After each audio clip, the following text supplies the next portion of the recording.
नमस्कार दोस्तों, साहसी बच्चे की दिलचस्प कहानी पार्ट 2 में आपका स्वागत है। वह गपशप, बचपन के खेल व्यक्ति को उसके जीवन के अंतिम क्षण तक ऊर्जा देते हैं। इसलिए हर किसी के दिल में एक छोटा बच्चा छुपा होता है।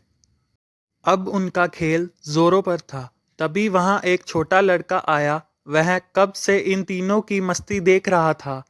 उसे भी पानी में खेलने की इच्छा हुई।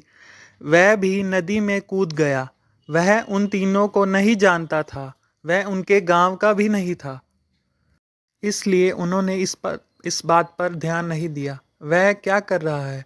जब यह तीनों तैरने में व्यस्त थे, वह छोटा लड़का अकेला खेलने लगा और अचानक उसका पैर फिसल गया। वह पानी के साथ बहने लगा। उसे तैरना नहीं आ रहा था। अचानक धीरज का ध्यान उसकी तरफ गया। तब तक वह ज़्यादा दूर चला गया था।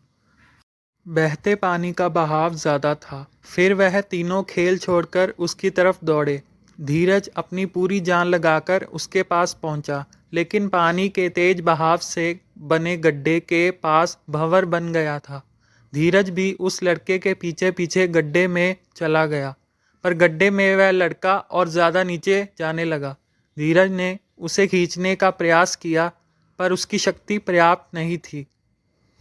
तभी पीछे से रवि और रोहित आ गए। तीनों ने अपनी ताकत से पकड़ा, पर गड्ढे से बाहर नहीं निकाल पा रहे थे। काफ़ी समय बीत जाने के बाद भी धीरज खाना खाने के लिए घर नहीं आया। तभी उसकी माँ ने घबराकर धीरज के पिता को बताया, अजी सुनते हो, धीरज नदी में तैरने गया है, लेकिन बहुत समय हो गया है और वह अभी तक घर नहीं आया।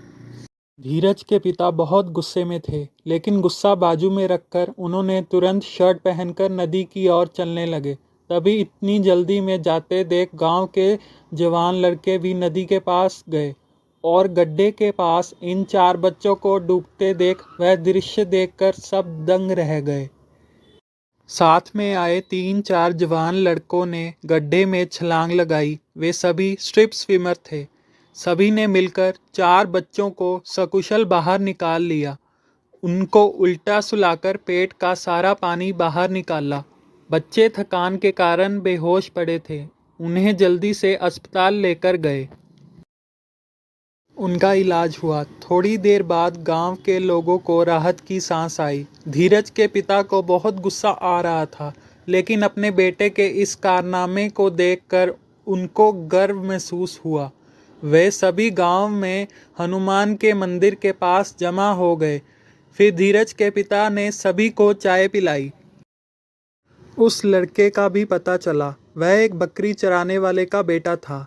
रात को सभी गांव वालों ने, सरपंच जी ने और सभी बकरी चराने वालों ने धीरज, रवि, रोहित का सत्कार किया।